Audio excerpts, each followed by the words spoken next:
טוב להודות לאדוני ולזמר לשמך עליון, להגיד בבוקר חסדך ואמונתך בלילות. You who dwell in forever, holy is your name. We find comfort in your ground, inspiration in your flame. To love, praise and serve you is our delight. We do good work without day, sing hallelujah all night. טוב להודות לאדוני ולזמר לשמך עליון, להגיד בבוקר חסדך ואמונתך בלילות. You who dwell in forever, holy is your name. We find comfort in your ground, inspiration in your flame. To love, praise and serve you is our delight. We do good work without day, sing hallelujah all night.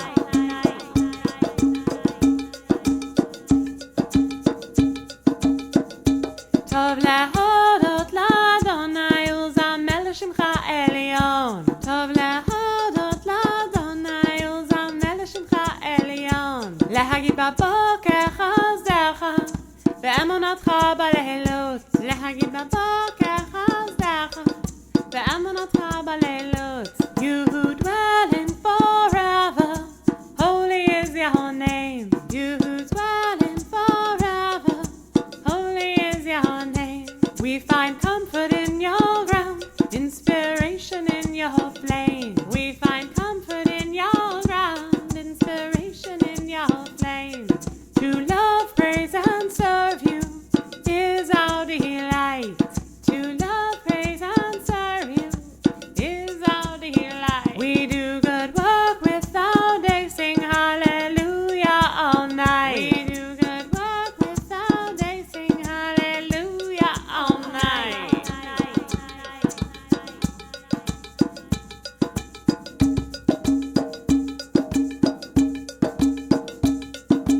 Holy is inspiration. You who dwell in forever, holy is your name. We find comfort in your ground, inspiration in your flame. To love, praise and serve you is our delight. We do good work without day, sing hallelujah all night. Sing hallelujah all night. טוב להודות לאדוני ולזמר לשמך עליון, להגיד בבוקר חסדך ואמונתך בלילות. You who dwell in forever, holy is your name. You who dwell in forever, holy is your name. We find comfort in your ground, inspiration in your name. We find love, praise and serve you is our delight. We do good work without day, sing hallelujah all night.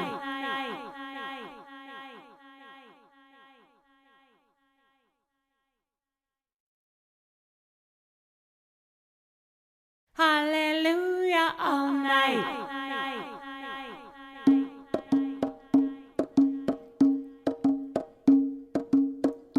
טוב להודות לאדוני ולזמר לשמך עליון, להגיד בבוקר חסדך ואמונתך בלילות. You who dwell in forever, holy is your name. We find comfort in your ground, inspiration in your flame. To love, praise and serve you is our delight. We do good work without day, sing hallelujah all night. טוב להודות לאדוני ולזמר לשמך עליון, להגיד בבוקר חסדך ואמונתך בלילות. You who dwell in forever, holy is your name. We find comfort in your ground, inspiration in your flame. To love, praise and serve you is our delight. We do good work without day, sing hallelujah.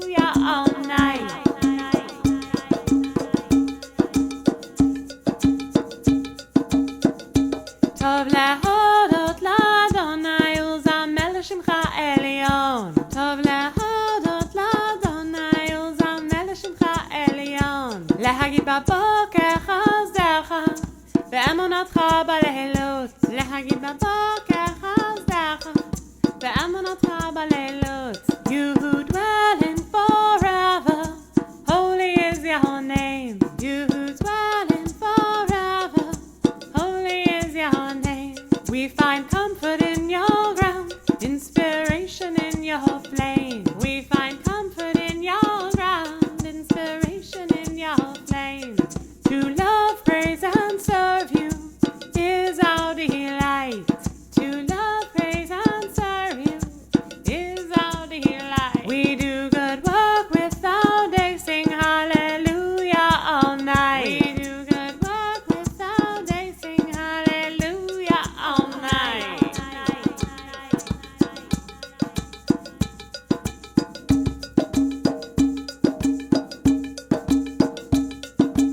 Holy is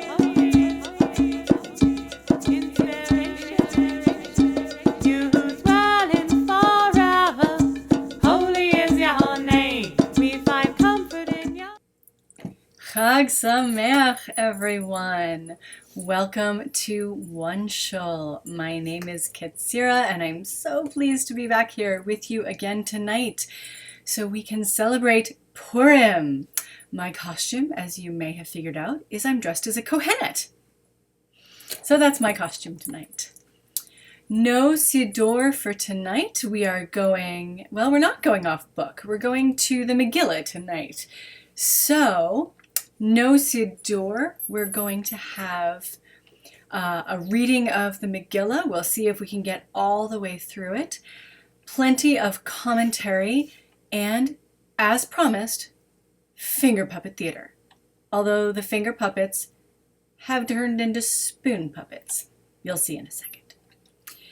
If you are joining us for the first time tonight and are wondering how to log in the chat room, you see in the chat room everyone else has their name there and you're wondering, how do I make this happen? Look to the top right of the chat room, the orange bar, where you see 3 horizontal lines. Click on that and there'll be 2 options to log in.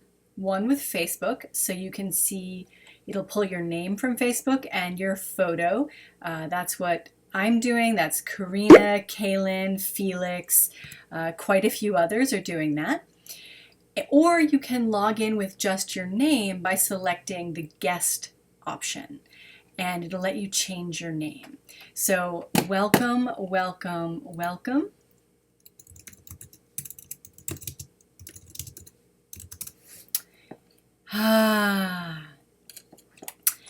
And we will get started tonight.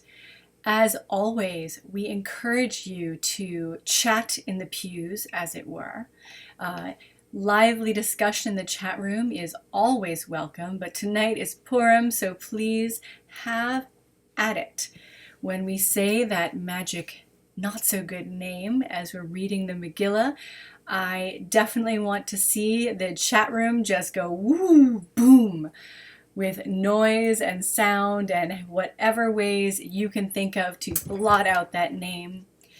I also want you to listen closely as we read, because we're going to do the Megillah in English tonight, so you can understand the whole story and jump in, ask questions. I, for several years, did a Purim party at my house, and I would read the Megillah, the book of Esther, the Megillah Esther, to my friends, and they would act out, they'd pantomime the story. So yeah, super fun telling your friends, you're going to invite them over to drink, read the Bible, and act it out. Especially when most of them aren't Jewish and they have no understanding of what's going on with this whole Purim thing. So, but it turned out it was unbelievably fun. I had little costumes for them, and any interpretation of what they were hearing was totally fine. It was actually super, super fun. So I really encourage you to have some fun with this tonight. Jump in and you know, if you're like my sister was, that one of those years when we got to the end of the story And it was a part she didn't remember from Hebrew school.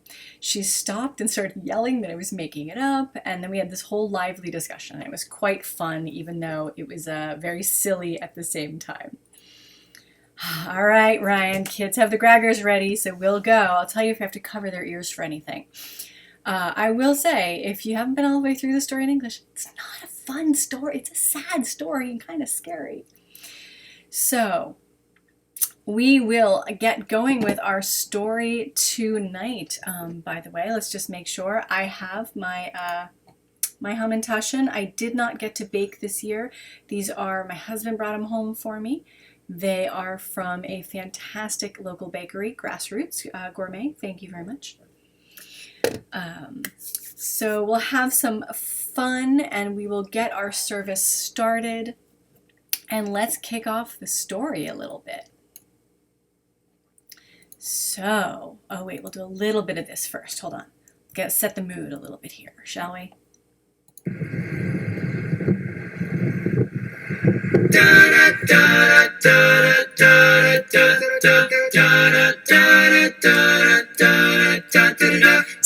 Stand for a tale so grand. Shushan is the place where it all began. The hidden miracle. One man, second in command, slay all the Jews, but his wicked plan, a scheme so miserable. He chose a day for the disaster. It's ironic what came after. He didn't know a girl named Esther would turn it upside down. So raise your glass if you can see the hidden meaning. It's right in front of you. We will never be anything but proud to tell the story. Pen out of the blue. Won't you come on and raise your glass? Just come on and raise your glass. Esther became the queen, cause God was pulling strings from behind the scenes. She wore the royal crown. 3 days the Jews just prayed. Queen Esther risked her life went to save the day. She took Haman down.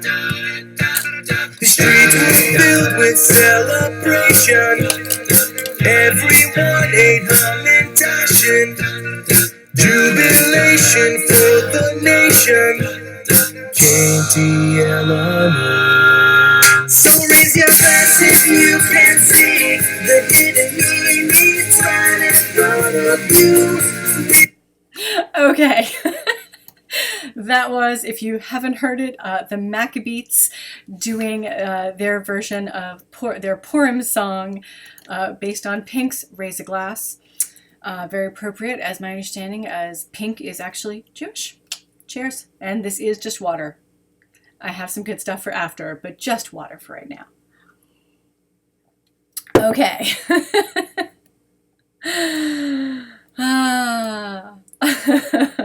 And this is so going to get me in trouble when it's archived to YouTube later. So, let's begin our story, shall we?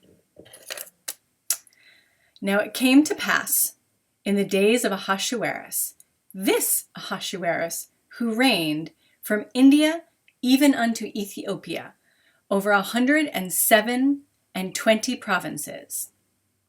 And in those days, when King Ahasuerus sat on his throne of his kingdom, which was in Shushan, the castle.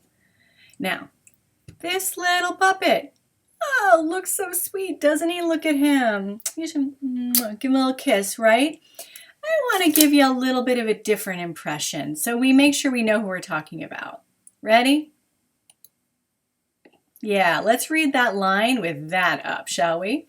Now it came to pass in the days of Ahasuerus, this Ahasuerus reigned from India even unto Ethiopia, over 127 provinces, that in those days when King Ahasuerus sat on the throne of his kingdom, which was in Shushan, the castle.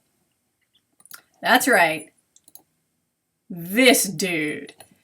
This is Xerxes, at least as he was pictured in the film The 300. And it is believed that Xerxes, well, is Ahasuerus, one and the same. So let's keep this guy in mind for the rest of the night, shall we? That's right, not quite as sweet looking, is he? No, sir. So welcome to our new Ahasuerus. Rah, rah. That's our new Ahasuerus. And if you want a little more on that, Jewish Encyclopedia, rah, has a whole big thing on Ahasuerus and him being Xerxes and more on that. So I'm going to post that link for you. All right, so there's a little bit more on this guy. Rah. Wow, this is being recorded for posterity. Rah. Rah. All right, so where were we? Oh, right. This guy, Ahasuerus. This Ahasuerus. Come over here. Yeah, oh, wrong way. That way. Okay, put you over here. All right, in the 3rd year of his reign, he made a feast unto all his princes and servants, and the army of Persia and Media, the nobles and princes of the provinces, being before him, when he showed the riches of his glorious kingdom and the honor of his excellent majesty many days, even 180 days. Look how shiny. See, he's very rich. And when these days were fulfilled, the king made a feast unto all the people that were present in Shushan the castle, both great and small, 7 days in the court of the garden of the king's palace. There were hangings of fine fine cotton and blue, bordered with cords of fine linen upon purple, upon silver rods and pillars of marbles. The couches were of gold and silver, upon a pavement of green and white and shell and onyx and marble. So once again, this. And they gave them drink in vessels of gold, the vessels being diverse one from another, and royal wine in abundance, and according to the bounty of the king. And the drinking was according to law. None did compel, for so the king had appointed to all the officers of his house that they should do according to every man's pleasure. And just in case you're wondering, because I'm sure you are, we are reading tonight from the JPS 1917 that I'm looking at on mechanmamre.org, in case you're just dying to follow along. All right, so where were we? Ahasuerus. Ahasuerus having a big, giant feast and very decorative. So we're going to pause for 1 second. I know we have lots to read through. We're going to pause for a second and think about how much description there was in what's going on there and the way it looks. And I want to throw out the question, why? Why is there so much detail here, right? They gave them drink in vessels of gold, the vessels being diverse, one from another. All of this detail. So discuss as we move forward. Why? Why is there so much detail? All right, on to my favorite character, Vashti. Vashti, hi Vashti. Look at little Vashti. She looks really annoyed for very good reason, right? She was one of the things I've read is she was the queen unto her own right. She didn't just like marry Xerxes or Ahasuerus and become queen. She was queen. He married her. Her. And he got to be king. And well, let's see what happens next. Vashti, the queen. Vashti the queen. Also Vashti the queen made a feast for the women in the royal house which belonged to King Ahasuerus. On the 7th day, when the heart of the king was very merry with wine, he commanded Mehuman, Bizeth, Harbona, Bigtha, Abagtha, Zethar, Caracas, and the 7 chamberlains that ministered in the presence of Ahasuerus the king, to bring Vashti. Vashti. We love Vashti. Wait, that way. There we go. She's over here. Okay, Vashti. Bring Vashti before the king with the royal crown to show the princes and the people her beauty, for she was very fair to look upon. I am. Then, but the queen, Vashti, refused to come at the king's commandment by the chamberlains. Therefore the king was very wroth, and his anger burned within him. So let's think about that for a second. Vashti, the queen, is ordered to come and show how pretty she is to the king and all of his men. Well, some say it wasn't just, hey, Vashti, come and look pretty, and if you smiled, you'd be a lot prettier. You should try smiling a little more. It wasn't just that. It was, no, seriously, show your beauty. Let's think about a minute to interpret that, right? Don't just come out and walk over and say, hi, nice to meet you. Give them a little dance, show them how pretty you are. Yeah, oh, nope, none of that. Right? So she was like, nuh-uh, I'm not coming, and shaking it for your people, for your ministers, because you've been drinking. So, nope. But it's this guy, right? He's the king. So the king said to the wise men who knew the times, for so was the king's manner toward all that knew law and judgment. And next to him was Karshena, Shethar, Admatha, Tarshish, Meres, Marsena, Memucan, and the 7 princes of Persia and Media who saw the king's face and sat in his kingdom. What shall we do unto Queen Vashti according to the law, forasmuch as she has not done the bidding of King Ahasuerus by his chamberlains? And Memucan, we need a finger puppet. I don't have a puppet for him. I need to do all the ministers next time. Memucan. Memucan answered before the king and the princes, Vashti, the queen, has not only done the king wrong, to the king only, but also to the princes. We're all kind of insulted that we don't get to see any of this tonight. Nope, none for you.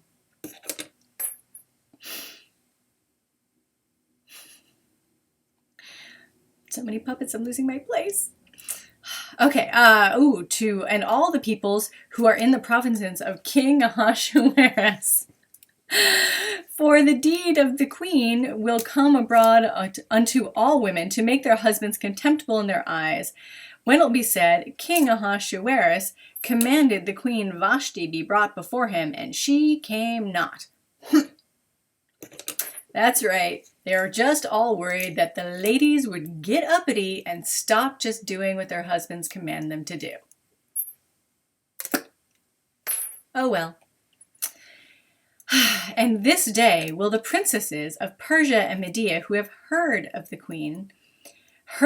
deed of the queen, say like unto all the king's princes. See exactly what they're afraid of is she said, no sirree, nope. Ladies, let's get information.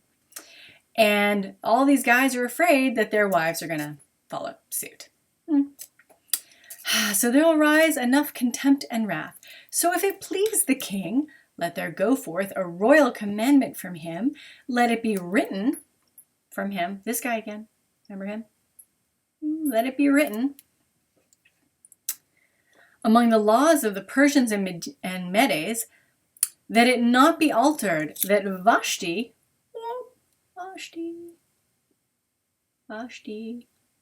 come no more unto King Ahasuerus, and that the king give her royal estate unto another that is better than she. Read, more compliant, less opinionated, more willing to just do whatever he says. Not going to happen. And when the king's decree, which he shall make published throughout all his kingdom, great though it be, all the wives will give to their husbands honor, both great and small. Oh, fun. And the word pleased the king. This guy again, great, I'm so glad he's happy. And the and the princes, which, by the way, this guy. And the king did according to the word of Memucan, which, by the way, some say is this dude. For he sent letters to all the king's provinces, into every province according to the writing thereof, and to every people after their language, that every man should bear rule in his own house, and speak accordingly the language of his own people. That's right. Vashti, by the way, who gets maligned by the rabbis, basically said, I'm not going to dance for you. So great. That's why so many of us have been bringing back Vashti as an example of fantastic modern feminism and standing up for yourself and your own body and your own rights. So there you go. Go Queen Vashti. Oh, chapter 2. Don't worry, it gets really shorter. All right, you ready? After these things, when the wrath of Ahasuerus was assuaged, he remembered Vashti and what she had done and what was decreed against her. Then the king's servants ministered unto him.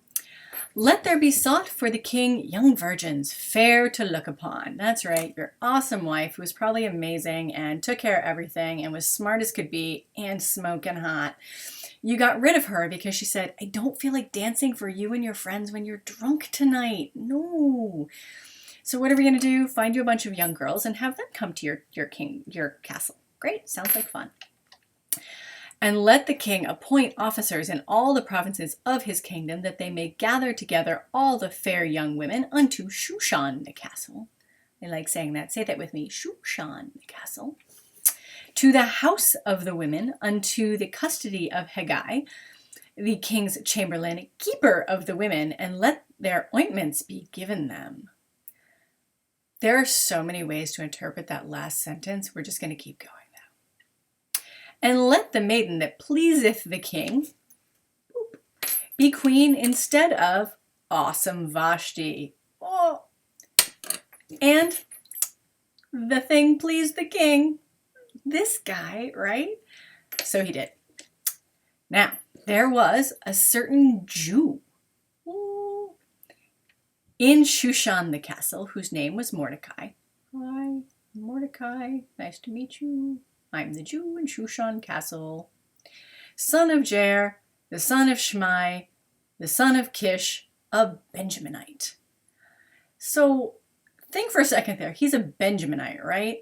What does that mean? What's that all about? Somebody give me a little drosh there on like the tribe of Benjamin and what they're all about and why it's important that Mordecai, hello, I'm Mordecai, nice to meet you, is a Benjaminite, right? Because we're calling it out. So why is that important? Go. Oh, there's more. More. I'm still here. Okay. Who had been carried away from Jerusalem with the captives that had been carried away with Jeconiah, king of Judah, whom Nebuchadnezzar, the king of Babylon, had carried away. And he brought up Hadassah.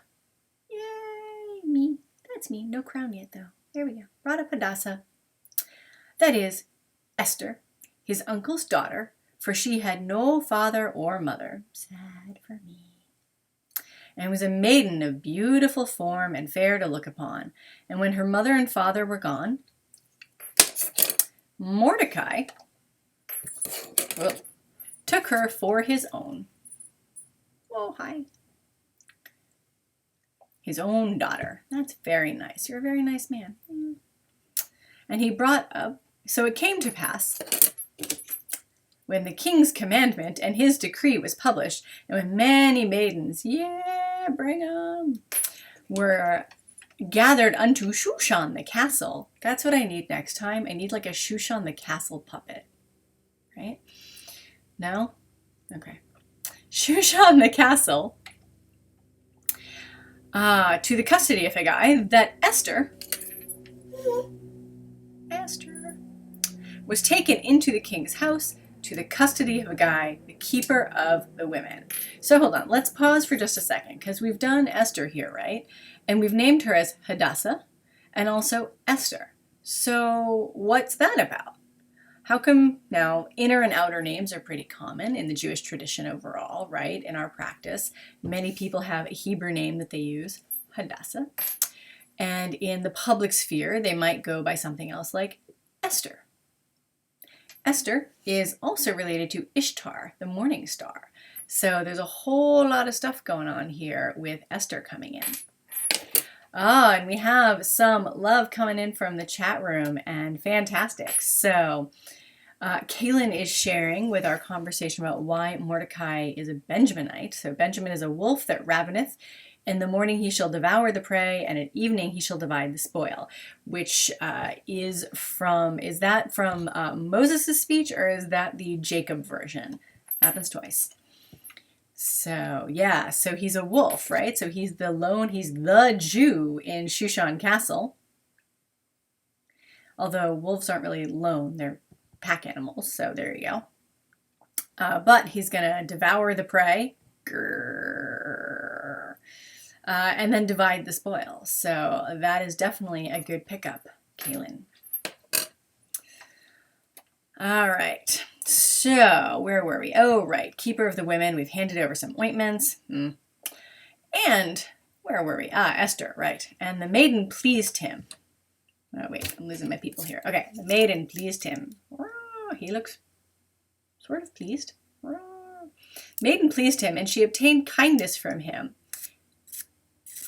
And he speedily gave her her ointments, with her portions, and the 7 maidens who were meet to be given her out of the king's house.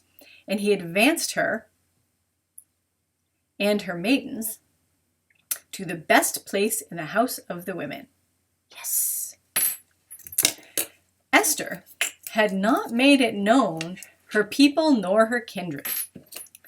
For Mordecai had charged her she should not tell.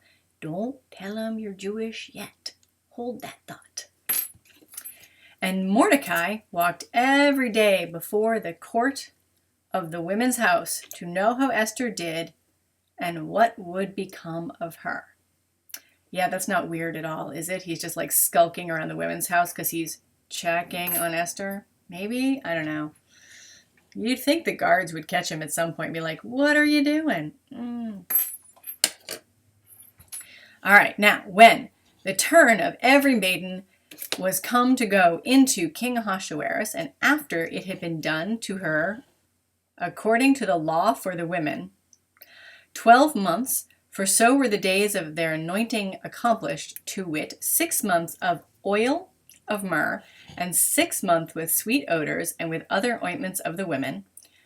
Seriously, how concerned are we that these ladies smell? Like, we are oiling them up and bathing them and pampering them. He must have, like, the most baby soft hands. Where's that hand? Baby soft hands ever, that he can't touch you until, like, you have been oiled and spa'd for a year. Okay, that part sounds kind of nice. All right, where were we? Yes. She has been spa'd for a year, being rubbed down with oils and myrrh and sweet odors. Okay.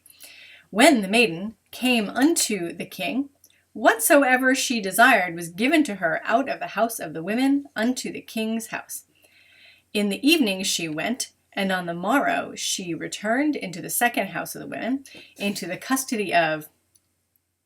Wait, where's the Hebrew? That's a terrible name. I can't pronounce that one. It really is. Sha'azgaz. That is quite the word. Sha'azgaz. Sha'azgaz? Sha'azgaz. It's a great name. The king's chamberlain, who kept the concubines, for she came unto the king no more, except the king delighted in her and called her by name. That's right, baby. I have learned your name. Yeah. Now, when the turn of Esther, the daughter of Abihail, the uncle of Mordecai, who had taken her for his daughter, was to come unto the king, she required nothing but what Haggai, the king's chamberlain, the keeper of the women, appointed. And Esther obtained favor in the sight of them all that looked upon her. Okay, so she had the good sense not to be all demanding at this stage, which seems like a really good idea when you've basically been kidnapped into this scary dude's court.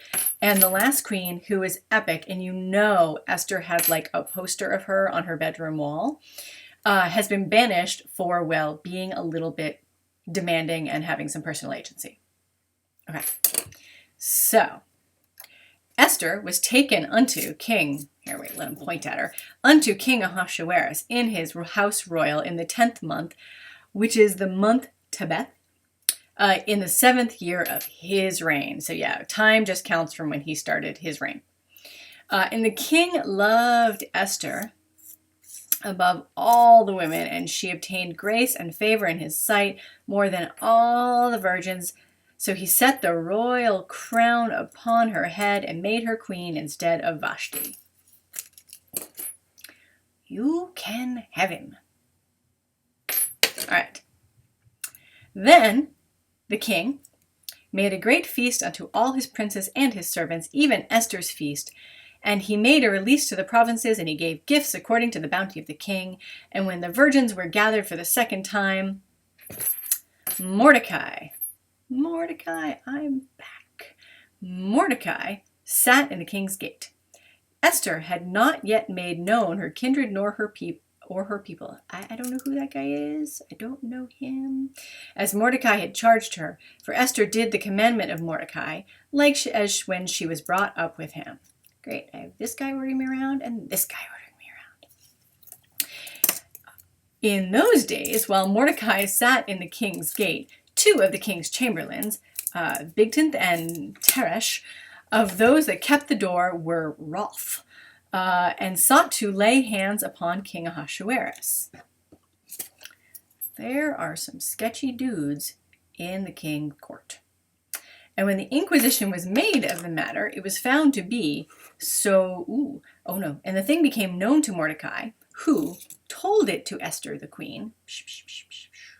And Esther told the king of it, thereof in Mordecai's name. And when the inquisition was made of the matter, it was found to be so. They were both hanged on a tree. Great. And it was written in the book of Chronicles before the king. I am awesome. All right. After these things did King Ahasuerus soon promote Haman with my awesome cookie-shaped hat, the son of Hammedatha, the Agagite, and advanced him, to his seat above all the princes that were with him. And all the king's servants that were in the king's gate bowed down and prostrated before Haman. Bow to me, all of you, bow. For so the king had commanded concerning him, But Mordecai bowed down not. Bow. No. When the king's, nor prostrated himself before him. No. When the king's servants who were in the king's gate said unto Mordecai, Why transgressed thou the king's commandment? Now it came to pass, when they spoke daily unto him, and he didn't listen, they told Haman, my cookie hat, Haman, to see whether Mordecai's words would stand. For he had told them he was a Jew. I'm a Jew. Jew. And when Haman saw that Mordecai bowed down not, nor prostrated himself before him, Haman was full of wrath. Grrr, look how angry I am. Grrr. But it seemed contemptible in his eyes to lay hands on Mordecai. Look how nice I am. For they had made it known to him, the people of Mordecai. But wherefore Haman sought to destroy.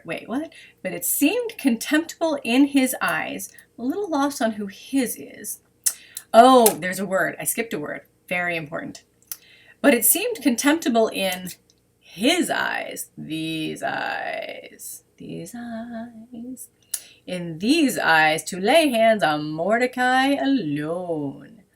For they had made it known to him, the people of Mordecai. Whoop, I'm a Jew. Wherefore, Haman sought to destroy all the Jews. Oh, crap. That were throughout the whole kingdom of Ahasuerus.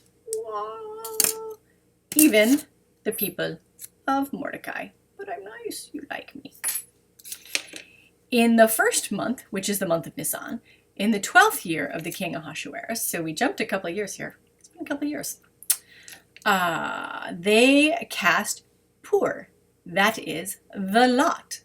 Hence, Purim, lots, more than one lot. Pur, one, Purim, many.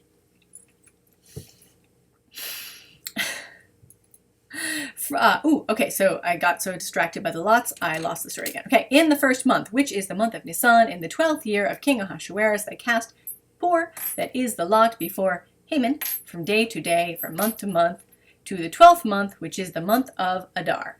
So process that for a second, because we usually say that the first month is Tishrei, right? Like it's for Rosh Hashanah, and we're here at the 12th month. So this is on like Torah time, not current calendar time, right? So the months are slightly considered to be in a different order. They were set by the seasons before, where the first month was Nisan, spring, which was super common, right? In which case Adar would be the 12th month, because next month is Nisan, and that is when Pesach is. So we would be in the 12th month right now. So this is the time when Nisan was actually the first month of the year, as opposed to mostly now we consider Rosh Hashanah to be the Jewish New Year and be the first month of the year. So there you go. All right, I'm waiting to see some like grr and clack, clack, clacks with all these Hamans I'm saying in the chat room. Come on, stick with me. Oh. I can't believe you're all sitting through this. All right, so we were on that. Okay, so then, where'd he go? Here he is. Haman said unto King Ahasuerus, there is a certain people scattered abroad and dispersed amongst the peoples in all the provinces of thy kingdom, and their laws are diverse from those of every other people. Neither they keep the king's laws, therefore it profiteth not the king to suffer them. So this is always a good moment to stop in this story, because basically what he's saying is what people have said about the Jews for millennia, which is you really can't trust these people. They're dispersed amongst your kingdom, and they have their own strange ways, and they have their own laws, and it's probably better you don't trust them, so you might want to get rid of them. The sad thing is right now, Muslims are the new Jew.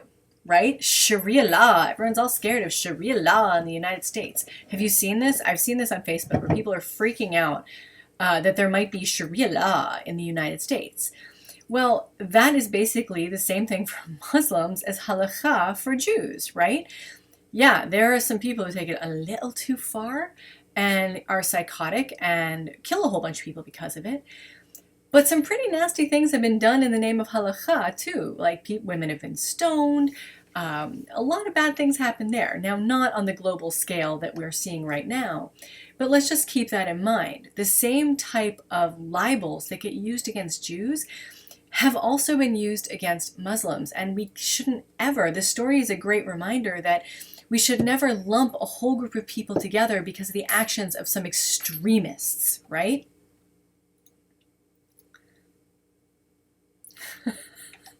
I'm so afraid of what I'm wonderfully natural means. It's in quotes, so I'm terrified right now.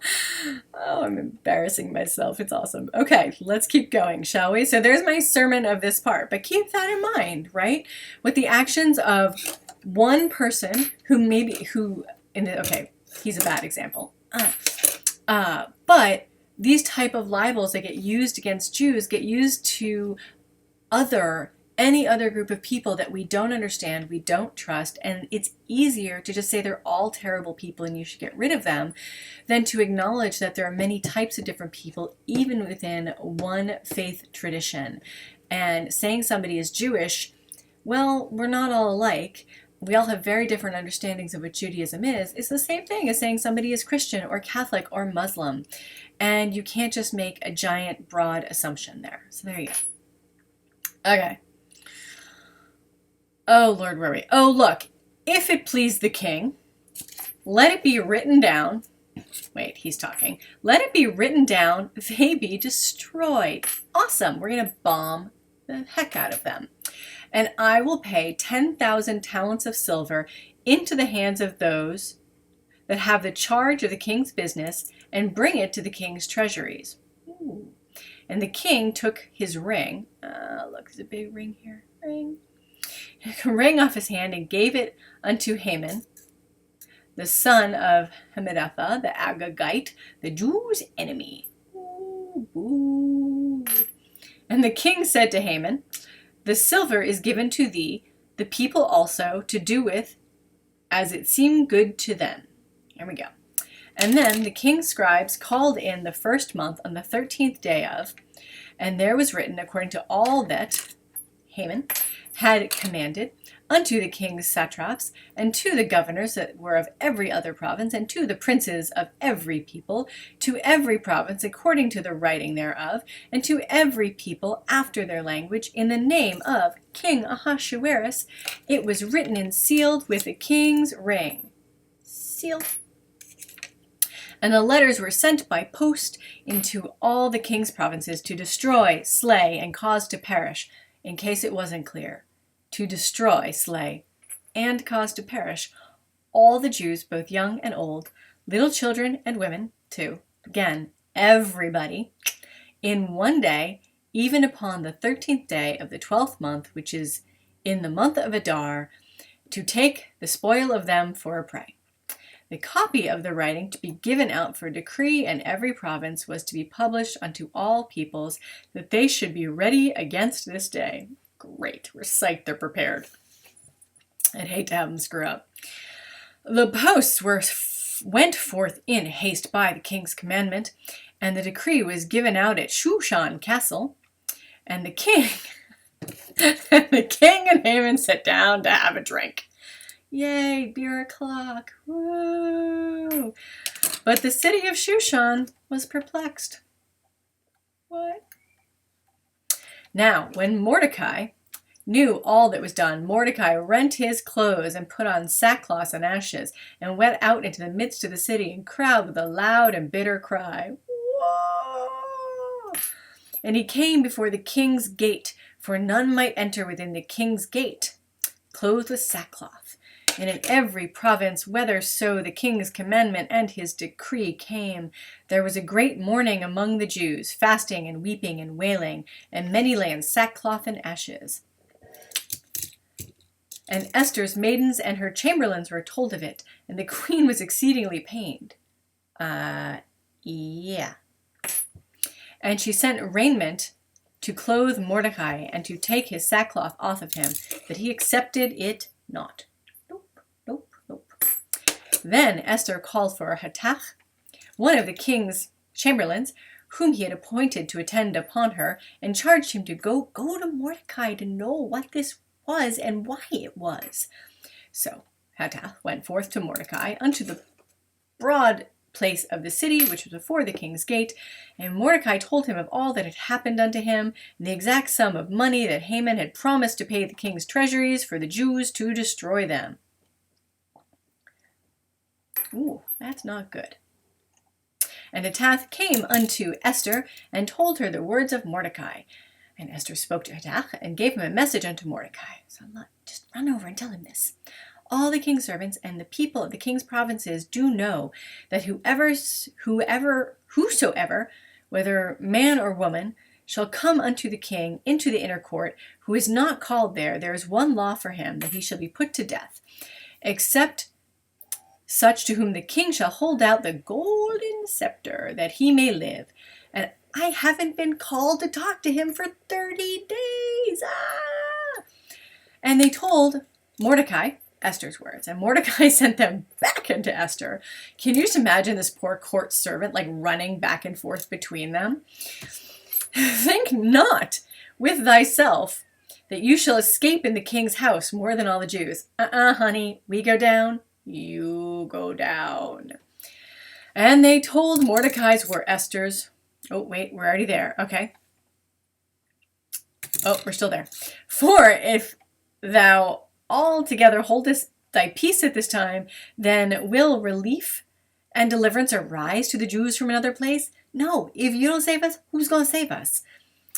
And their father's house will perish, and who knows what will come unto a royal estate at a time like this. Okay. Then Esther, having heard all of this, told him to go back to Mordecai. Just one more time, please. Go and gather together all the Jews that are present in Shushan, and fast for me. And neither eat or drink for 3 days, night or day. And I and my maidens will also fast in a like manner. Then, when I'm incredibly hungry and about to faint, I will go into the king, which is not according to law, and I'm going to pass out anyway because I haven't eaten in 3 days, so if I die, I die. Okay.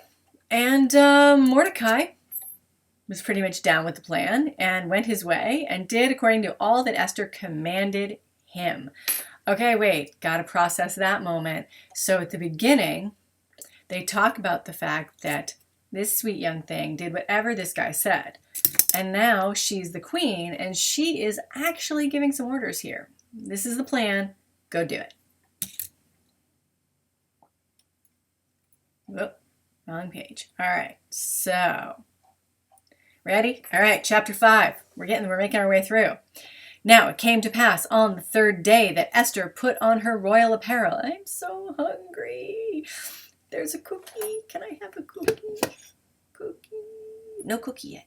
Okay. So, right, she got dressed and stood in the inner court of the king's house, over against the king's house, and the king sat on his royal throne in the house, over against the entrance of the house. And so it was, when the king saw Esther standing in the court, she obtained favor in his sight, and the king held out to Esther his golden scepter that was in his hand. So Esther drew near and touched the top of the scepter. Then the king said to her, "What do you want, Queen Esther? Whatever your request is, even half my kingdom, you got it." And Esther said, if it seems good to you, could you and Haman come tonight to a banquet that I have prepared for you? Whoa. Yes. Cause Haman to make haste, that it may be done, and Esther has said. So the king and Haman came to the banquet Esther had prepared. Feast, feast, feast. And the king said, at Esther, at the banquet of wine. Here, have another drink, honey. Whatever thy petition, it shall be granted to thee.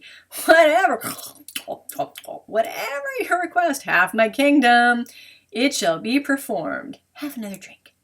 And then Esther answered and said, my petition and my request is, if it's okay with you, and if I'm, if you love me, if you love me, do you love me? And if you love me and you might want to do this for me, let the king and Haman come to another banquet. Dine with me again tomorrow. That's all I want. I want you and that just sweet man, Haman, to dine with me again tomorrow night. What? She is the best. Then Haman went forth that day, glad of heart. But when Haman saw Mordecai at the king's gate, and he stood up for him not, move, nor moved for him, Haman was filled with wrath against Mordecai. Nevertheless, Haman refrained himself, went home, and he set and fetched his friends and Zeresh, his wife. Seriously, how do you just feel for this man's wife, or do we think that she is just kind of an evil human being too? I'm going to go with, the poor thing. And Haman recounted unto them the glory of his riches. I'm dining with the queen 2 nights in a row. And the multitude of his children, and everything as to how the king promoted him and how he advanced above the other princes and servants. I am so awesome. And Haman said, moreover, yep, the queen herself, did let no one come to the banquet except me and the king, and she prepared it herself. That's right. The queen is cooking for me. It's just incredibly nice. And she invited me, and just me and the king again, to dine with her tomorrow. Whoa. But all this stuff, and I'm so awesome, but there's this one guy, who I just hate him so much because he doesn't think I'm awesome. Then Zeresh, his wife, and all his friends unto him said, you know, that one guy who's making you really angry and doesn't think you're awesome, you should actually build a gallows 50 cubits high, right? Like he's this tall. The gallows should be like up here.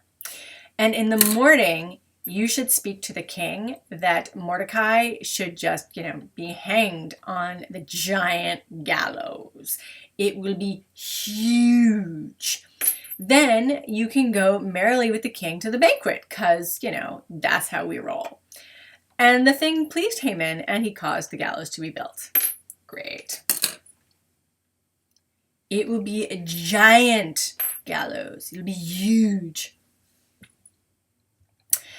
And on that night, the king did not sleep. And he commanded to bring the book of the records of Chronicles, and they read it for the king. Oh, I can't sleep. I'm stressed. Will someone read me my story about all the awesome things I've been doing? Thank you. You're so good. And it was found written that Mordecai had told of really, where is the Hebrew? This guy's name is killing me again. Hold on. Bigtana of Bigtana and Teresh, 2 of the king's chamberlain, of those who kept the door, that had sought to lay hands on King Ahasuerus. And the king said, whoa, this dude did me a total solid. What have we done to honor him? Have I thanked him? Have I paid him off properly? I'm kind of a horrible human being, and I do need to pay off people who actually make sure I don't die. And the king's servants that ministered to him said, no, we haven't done anything for him. Sorry, no. And the king said, who is in the court? And Haman was like, I'm here, sir. Hi. And Haman was in the outer court of the king's house and speak to the king. He was going to tell the king to hang Mordecai on the huge, awesome gallows he prepared for him. And the king's servants said, behold, Haman's in the court. Oh, let him come in. Hi. So Haman came in, and the king said to him, what shall be done to honor a man whom the king delighteth to honor? Now Haman's like, he's talking about me. I'm so excited. Don't look too excited. Don't look like you think you know he's talking about you. Play cool. But who would the king delight to honor besides me? Okay, so Haman said to the king, for the man, whoever it is, I'm sure he's, whoever this guy is that you would want to honor, let royal apparel be brought, which the king used to wear. That thing you wore last week, it was so spectacular. Anyone would be honored to wear it. It'd be amazing. And the horse, that horse you had, you need a new horse every day, but anyone would be honored to ride one of your old horses. And whose crown the royal had is set.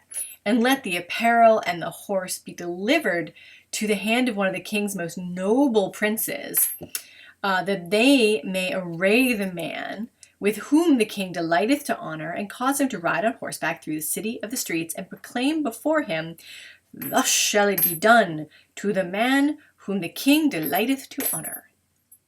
And the king said to Haman, that is a great idea. Make haste and take the apparel and the horse, as you have said, and do this to Mordecai the Jew, plunk, that sitteth at the king's gate, and let nothing fail of all that you have spoken. Then Haman took the apparel and the horse and arrayed, and arrayed Mordecai, I hate you, and caused him to ride through the street of the city, proclaiming before him, Woo! Thus shall it be done unto the man the king delighteth to honor. I hate you. And Mordecai returned to the king's gate, but Haman hastened to his house, mourning and covering his head the entire way. Haman recounted unto his wife, unto Zeresh his wife, and all his friends, everything that had befallen him. I'm rich, I'm powerful, the king listens to me, but he didn't want to honor me. He made me honor that loser. Then his wise men and Zeresh's wife said unto him, If Mordecai, before whom thou hast begun to fall, be the seed of the Jews, thou shalt not prevail against him, but surely fall before him. And while they were talking with him, came the king's chamberlains and hastened to bring Haman into the banquet that Esther had provided. Oh, get over there. So the king and Haman came to the banquet with Esther the queen. Let's kind of go that way, shall we? Yeah, that's good. Okay. Esther the queen.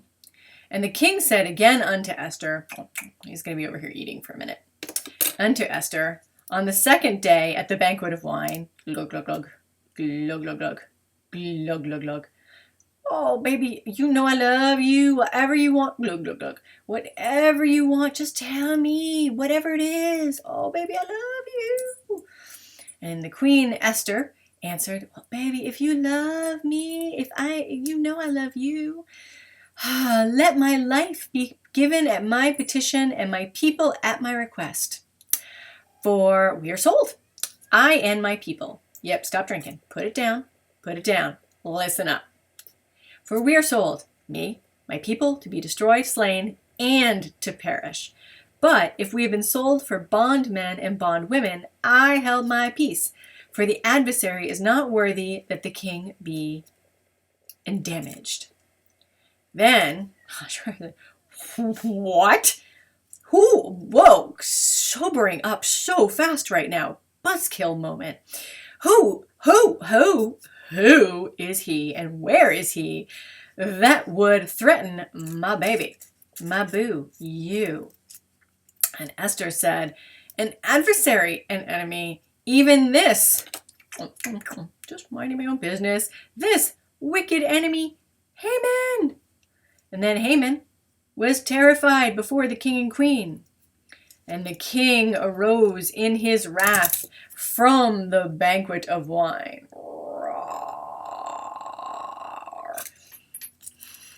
And went into the palace garden.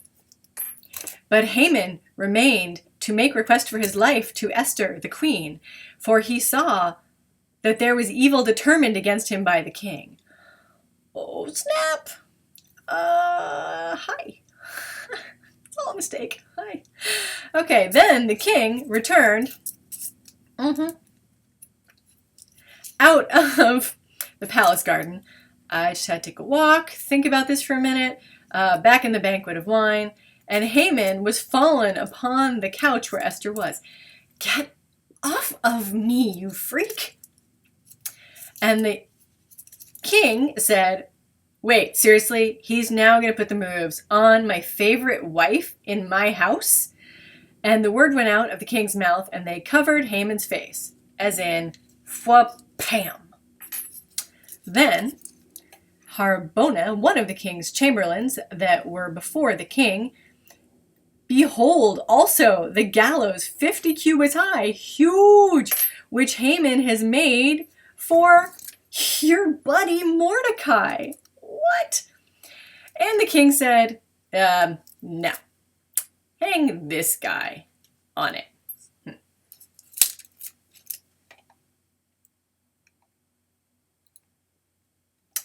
And on that day, King Ahasuerus, did King Ahasuerus give the house of Haman, the Jews' enemy, unto Queen Esther.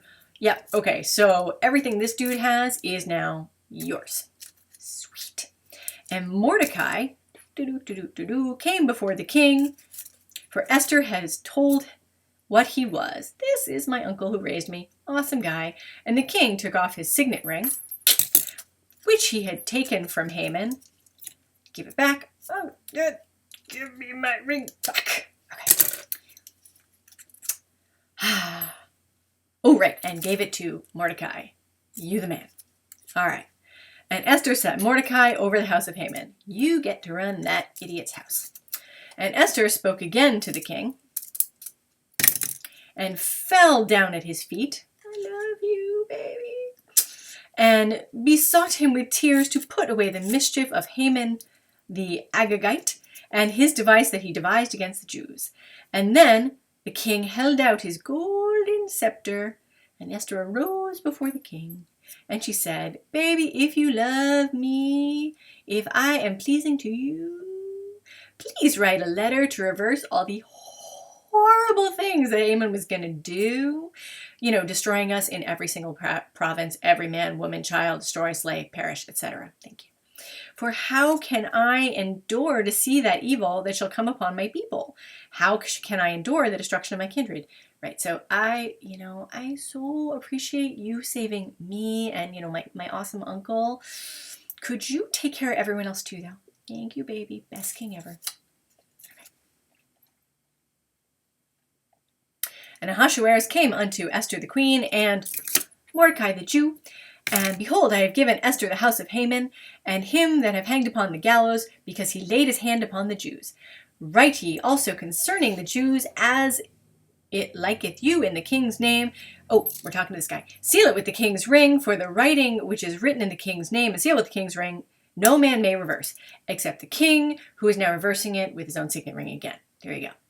Then were called the king's scribes at that time in the 3rd month, which is the month of Sivan, on the 23rd day thereof, and it was written, according to all that Mordecai had commanded concerning the Jews, even to the satraps, the governors, and princes of the provinces which from India unto Ethiopia, 127 provinces, unto every province according to writing thereof, unto every people after their language, and to the Jews according to their own writing and according to their own language. So everybody gets to understand what's happening. And they wrote in the name of King Ahasuerus, and sealed it with the king's ring, I'm wearing it, and sent letters to the post on horseback, riding on swift steeds that were used in the king's service, bred of the stud. Even the horse we're going to get specific about now. The king had granted the Jews that were in every city gather themselves together and stand for their life to destroy, slay, and cause to perish all the forces of the people and the province that would assault them, their little ones and women, and take the spoils of them for a prey. Upon one day in all the provinces, King Ahasuerus, upon, namely, the 13th day of the 12th month, which is Adar. So wait a minute, did we just read this right? Oh, great, so now we're reversing it. So, they tried to kill us, they failed. Wait, we're now going to slaughter all of them? Not sure where this story is going now, but let's go there for a minute. All right, so the posts that rode swift upon the steeds that were used in the king's service went out, being hastened and pressed by the king's commandment, go faster. And the decree was given out the Shushan Castle. Oh, wait, we haven't looked at that in a while. Hold on. This place. And Mordecai went forth from the presence of the king in royal apparel of blue and white, with a great gold crown upon his head. You can't see it, it's there, just act like you can see it. In a fine, ooh, hey, look, there we go. Now this is what Mordecai looks like. It's magic. He went from this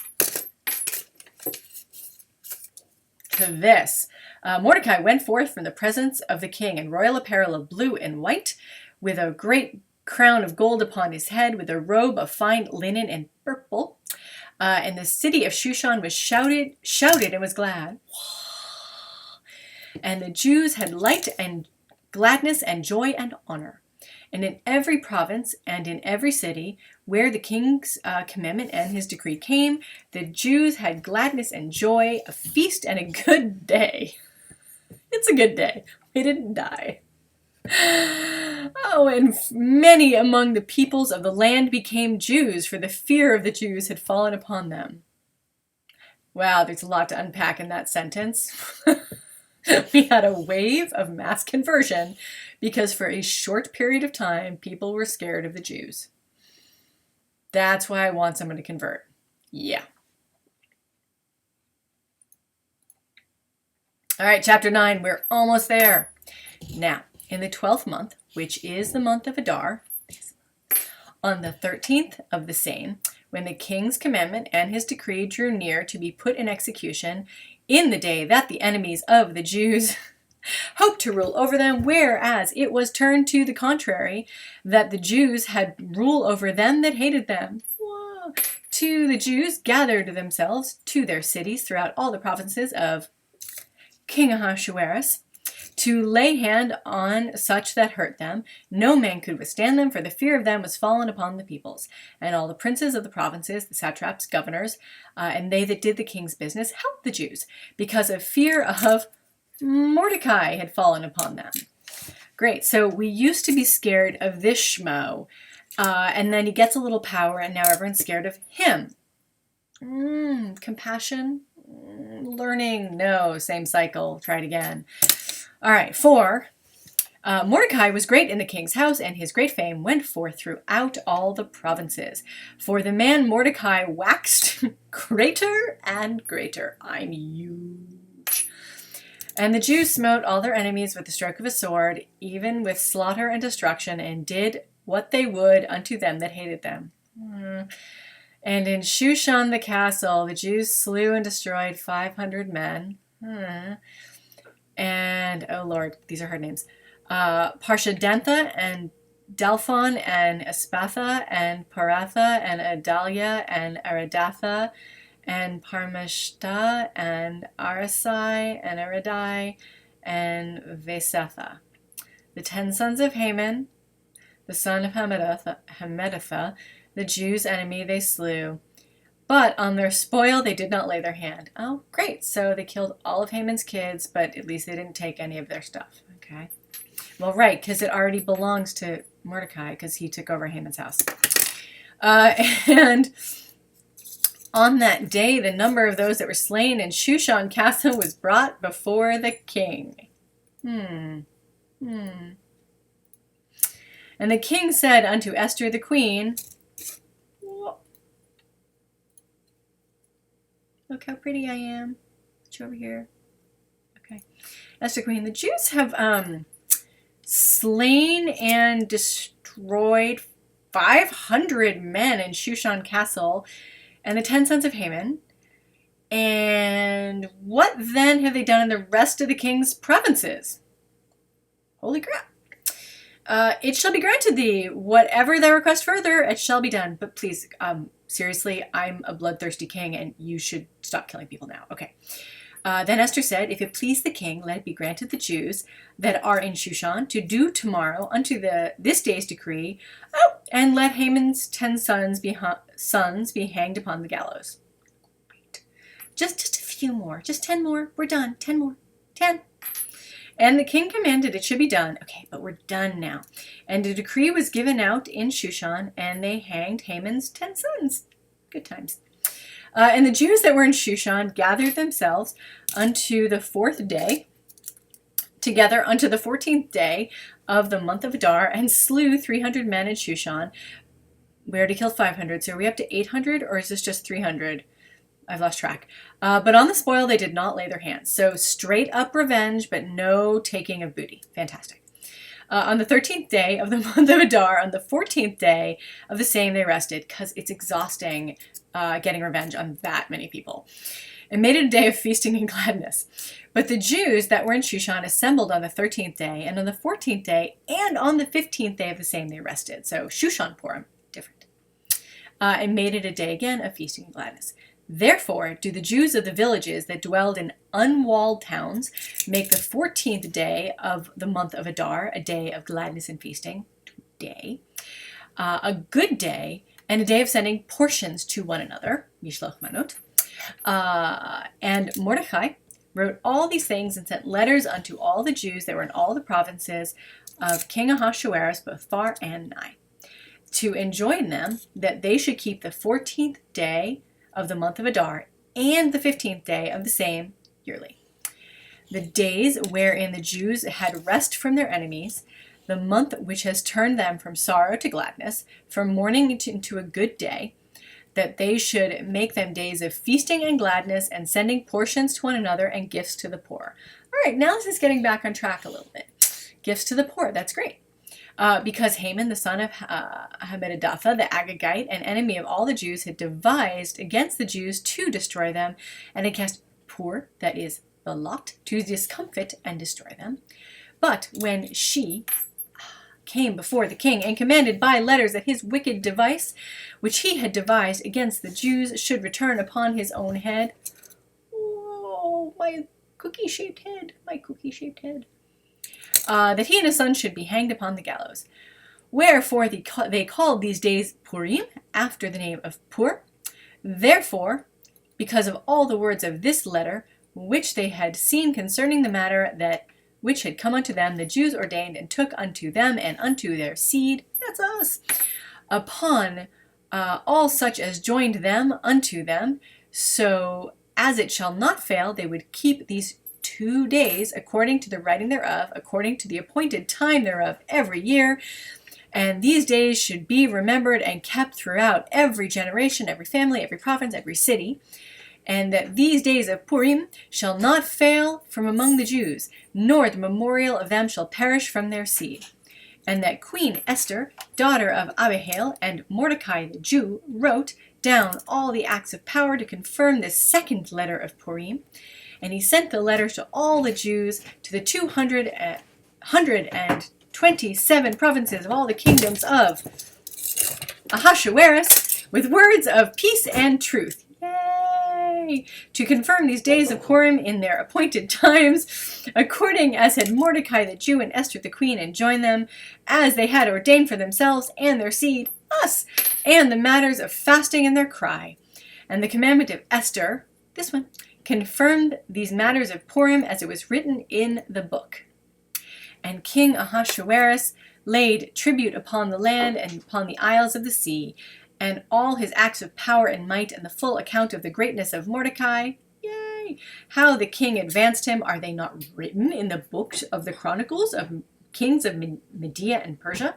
For Mordecai the Jew was next unto King Ahasuerus, kind of like Joseph and the Pharaoh, and great among the Jews, and accepted among the multitude of his brethren, seeking the good of his people, and seeking peace of all his seed. Yay! The end. Whew! That was a lot of reading. All right, I was going to do a quiz. However, I think we're going to skip the quiz because it's getting late and I want my cookies. My cookie-shaped head. Cookies.